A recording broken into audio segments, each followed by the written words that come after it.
반갑습니다. 송재준입니다.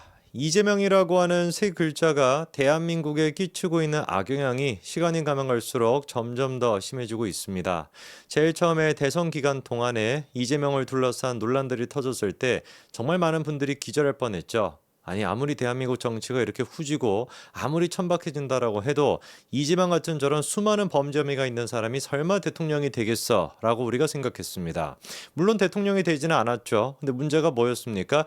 0.7%의 아주 근소한 차이로 대통령이 안 된 것뿐인 것이지 사실상 대한민국 국민 가운데 절반 정도의 사람들이 이재명의 범죄 혐의에도 불구하고 이재명을 지지했었다라는 사실이죠. 그런 어떤 충격이 지금도 저희한테 아직도 가시지 않고 있습니다. 현재도 어떻습니까? 이재명이 대통령이 돼야 된다. 이재명은 무죄다. 윤석열 검찰총장 시절 때부터 시작해서 검찰은 악마인 것이고 이 사람들이 조작해서 이재명을 잡으려고 하는 것이다. 라고 믿고 있는 사람들이 놀랍게도 30-40% 가까이 된다는 거 아닙니까? 이런 어떤 악몽 같은 현실을 잊을 수 있는 방법은 없죠. 악몽 같은 현실은 우리가 끊어내고 없애는 수밖에 없습니다. 그리고 그 이재명의 운명, 그 말도 안 되는 악의 사슬이 끝날 날도 머지않은 것처럼 보이는데요. 이번에 이재명이가 대장동과 관련된 사건으로 재판을 받기 위해서 법원에 출석을 했습니다. 그 법원에 출석하는 장면을 보니까 참 여러 가지 생각이 들었는데요. 일단 그 법원에 출석하는 모습 한번 같이 보시죠. 하필 이제 이때가 장마가 시작되는 시점이었습니다. 이재명의 앞날을 예상이라도 하듯이 하늘이 미리 알고 있는 것처럼 비가 참 억수로 많이 쏟아졌던 그 날인데요. 저렇게 이재명이 차 있는 카니발 한 대가 들어오고 난 뒤에 이재명이가 꼼지락꼼지락 거리다가 문이 열리면서 저렇게 우산을 쓰고 등장을 했습니다. 기자들이 당연히 이재명한테 가가지고 여러 가지 질문을 했죠. 대장동과 관련된 거 그리고 특히나 이번 재판 같은 경우도 이재명이가 빼려고 수를 썼었는데 그건 어떻게 되는 것이냐라는 질문들 여러 가지 질문을 했지만 예상이 됐던 것처럼 이재명은 꿀먹은 벙어리처럼 아무 얘기도 하지 않고 그냥 저렇게 재판장 안으로 들어갔습니다. 가면서 또 우산으로 옆 사람 또 찌르는 모습도 있네요. 개딸들 같은 경우는 저 현장까지 가가지고 이재명 대표의 이름을 연신이 이제 부르면서 이재명을 응원하고 있었습니다. 이런 거 보면 진짜 열심히 해요. 이 정도만큼은 우리가 좀 인정해줘야 되지 않을까 싶을 정도입니다. 웬만한 진짜 지극정성이 아니고서야 자기 가족이 저렇게 재판을 받더라도 집까지만 뛰어가가지고 응원할 것 같지는 않은데 저 사람들이 한두 사람도 아니고 이재명이가 한두 번 또 재판을 받는 것도 아닌데 일주일에 무려 4번이나 재판을 받지 않습니까? 이건 무슨 한 번 우리가 챙기기도 어려운데 4번은 어떻게 챙기겠어요? 가족도 힘든데 그 어려운 것들을 하고 있으니까 진짜 개딸의 그 지극정성도 대단한 것 같습니다. 그런데 개딸들이 저렇게나 이재명을 연신 외치고 있는 저 목소리도 얼마 안 가서 울음소리로 바뀌게 될 겁니다. 특히나 저 같은 경우는 지난 대선 때 0.7% 차이로 이재명이가 패배가 확실시되는 그 순간에 어디로 갔었습니까? 아마 보신 분들은 기억날 텐데 이재명 집 앞으로 제가 갔었거든요. 이재명 집 앞에 가가지고 라이브를 했었습니다. 그리고 이제 집에서 나오는 패배 선언을 하는 그 이재명의 그 모습도 제가 봤었는데 그때만 난리가 났었어요. 개딸로 보이는 그 아주머니들이 이렇게만 모여가지고 막 울고 불고 막 이재명 대표님 어떻게 하냐고 막 별의별만 난리를 쳤었는데 그 날이 좋기 또 오게 속히 또 오게 될 겁니다. 기자들이 아까 전에 질문했던 게 몇 가지가 있었습니다. 불출석 사유서를 제출했는데 오후에 대정부 질문 참석하러 가는가? 애당초 이번 재판 같은 경우도 이재명이가 대정부 질문 그거를 이제 핑계 삼아가지고 핑계라고밖에 볼 수가 없죠. 그거를 핑계 삼아가지고 재판에 불출석하겠다라고 하는 의지를 보였었습니다. 오후 재판 같은 경우는 갈 수가 없다라는 것이었는데 정작 대정부 질문에 가서는 이재명이가 질문할 차례도 오지 않았어요. 김병조 같은 인간이 또 깽판을 쳐가지고 바로 또 이제 그렇게 완전히 그냥 난장판이 되지 않았습니까? 그리고 또 기자들이 질문했던 게 뭐냐? 9월 달에 공직선거법 위반 사건 결심 공판이 있는데 한 말씀 부탁한다라고 했었는데 그거에 대한 것도 답변하지 않고 지나갔습니다. 여러분 알고 계시는 것처럼 이재명의 선거법 위반 어마어마하게 심각한 범죄이고요. 어마어마하게 이재명한테 중요한 선거일 수밖에 없습니다. 1심에서 100만 원 이상만 선고가 되더라도 대법원 확정 판결까지는 일단 돼야 피선거권이 박탈이 되고 민주당이 424억 가까이를 토해내야 되지만 1심에서 100만 원 이상이 선고가 되는 그 순간부터 이재명의 일당 독재 체제 같은 경우는 와르르 무너질 수 있는 전초전이 생기게 될 겁니다. 왜냐면은 민주당의 그 떨거지 같은 애들도 눈치를 볼 수밖에 없겠죠. 사실상 지금 자기들이 이재명한테 저런 식으로 목소리를 못 내는 이유가 뭐밖에 없겠습니까? 아직까지는 이재명이 건재해 보이니까. 그거 말고는 없어요. 개딸들이 이재명을 보호해주고 있는 것처럼 보인다라는 거. 근데 문제가 뭐겠어요? 1심에서 100만 원이 나오면 2심 재판 같은 경우도 1년 내에 나오게 될 겁니다. 사실 원래 선거법 같은 경우는 1년 내에 대법원 판결까지 다 끝나야 되거든요.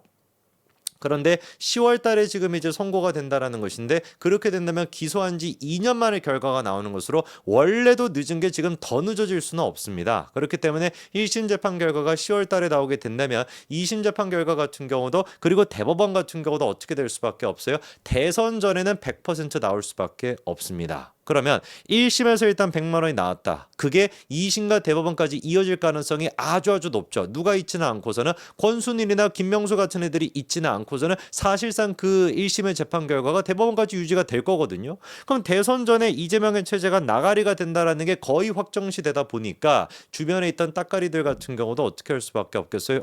이거 괜히 이재명의 줄 잡고 있으면 나까지 같이 골로 가는 거 아니야? 라는 고민을 할 수밖에 없을 겁니다. 그만큼이나 지금 9월 달 이후에 10월 초에 나오게 될 이재명의 선거법 위반, 요거에 대한 재판 결과가 중요할 수밖에 없고, 그렇게나 중요하다 보니까 우리 아까 이재명 대표의 표정이 어땠습니까? 그냥 씹은 표정으로 저렇게 갈 수밖에 없죠.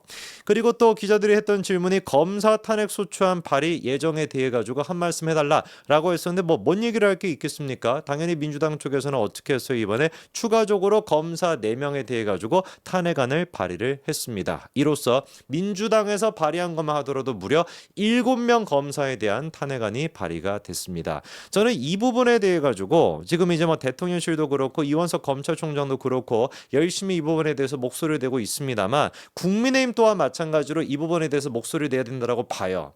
아예 그냥 민주당 자체를 이거 당을 해체시켜야 된다라는 식으로 우리가 소원을 낼 정도로 사실상 정치적으로 이 문제를 더 부각시켜야 된다라고 봅니다. 지금 이제 당 내부적으로 누가 당대표가 될 거냐 이거 가지고 싸우느라고 가만히 보고 있으면은 이 인간이라고 해서 죄송합니다만 죄송할 것도 없지, 이 인간들이 이 파이팅 정신이 있었어요. 싸울 수 있었던 사람들이었습니다. 그렇지 않습니까? 얼마나 저질스럽고 얼마나 더럽고 얼마나 정말 치열하게 싸우고 있습니까? 문제가 뭐예요? 지금까지 단 한 번도 그런 식의 치열함을 누구한테는 보여주지 못했다라는 거. 민주당 국회의원들한테는 그런 식의 모습을 보여주지 못하고 집안 지금 싸움에서 이런 식의 모습을 보이고 있으니까 더 기가 막히게 노르신 거 아니겠습니까?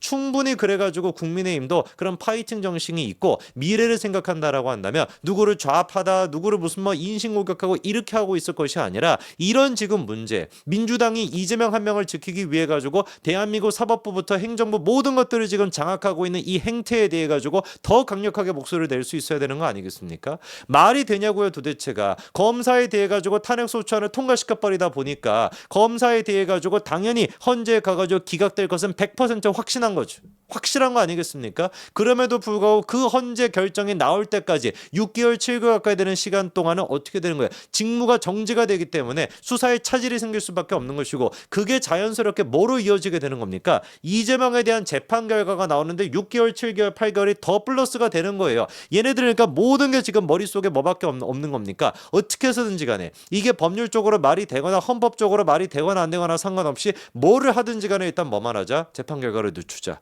6개월, 8개월 야금야금씩 늘려가지고 뭐만 버티면 되는 거예요? 대선 때까지만 버티자라는 생각입니다. 대선이라고 하는 게 그렇게 시간이 많이 남았습니까? 2027년도 아닙니까? 2026년도부터는 사실상 대선 후보가 결정이 되고 그때부터는 대선 레이스가 시작이 되기 때문에 생각을 해보십시오. 대선 레이스가 시작이 되고 이재명이 정말로 대선 후보로 결정이 딱 되는 순간, 그게 지금 2년밖에 안 남았는데 대선 후보로 결정이 되게 된다면은 법원에서 이재명에 대해 가지고 함부로 판결을 내릴 수가 있겠습니까? 지금도 제대로 판결을 못 내리는데 대선 후보로 결정이 됐던 그 순간 이후로 이재명에 대해서 판결을 제대로 내릴 수가 있겠냐고요.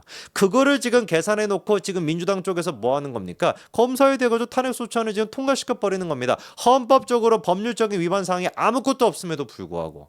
제일 어이가 없는 케이스가 뭡니까? 예를 들어 가지고 지금 이제 어미준 부천지청장 같은 경우는 2011년도에 한명숙에 대한 무슨 뇌물수수 사건에서 재소자들의 위증을 교사했다라고 하는 의혹이 있다라는 것인데, 교사했다라는 것도 아니고 의혹이 있다라는 겁니다.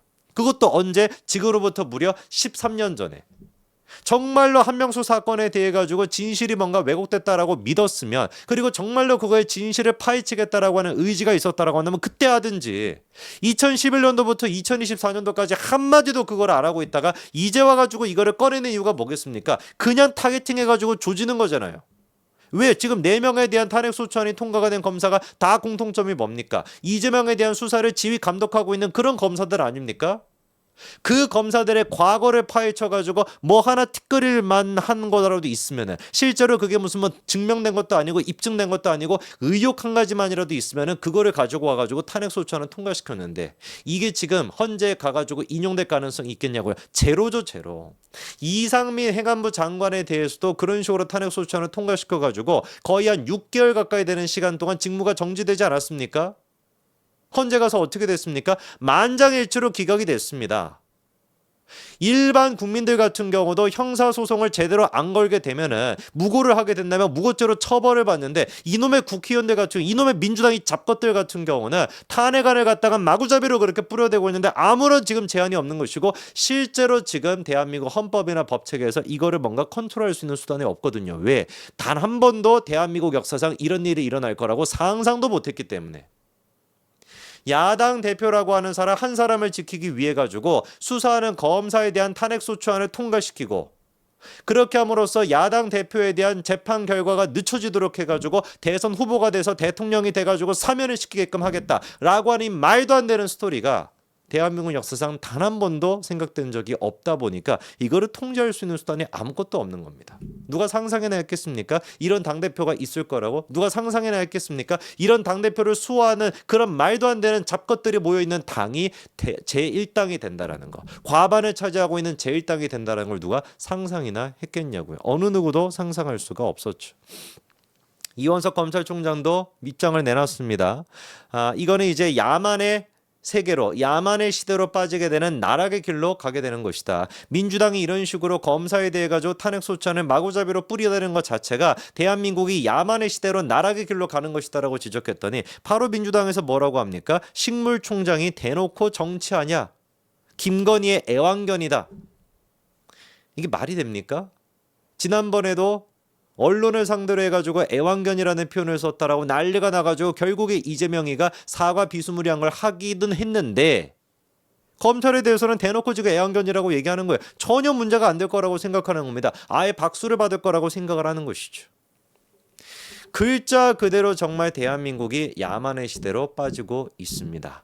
이재명의 이 말 같지도 않은 짓거리를 막을 수 있는 유일한 방법은 뭐밖에 없는 거예요? 10월 달에 1심 선고가 100만 원 이상 선고가 되는 거. 그래서 1년 내, 1년도 아니죠, 6개월 내에 2심 재판 결과가 마찬가지로 100만 원이 나와가지고, 과거에는 권순일이나 김만배 이런 인간들이 뭔 짓거리를 했는지는 알 수가 없지만 그 인간들이 제거가 돼 있는 이 상태에서 법의 심판을 받도록 만드는 거. 그래서 개딸들이 이재명을 연호하고 있는 것 자체가, 저런 식으로 이제 환호하고 있는 것 자체가 울며 불면서 땅을 통곡하게 만드는 날이 오는 거. 그게 제가 봤을 때 대한민국이 정상화가 되는 길입니다. 여기까지 말씀드리겠습니다. 감사합니다.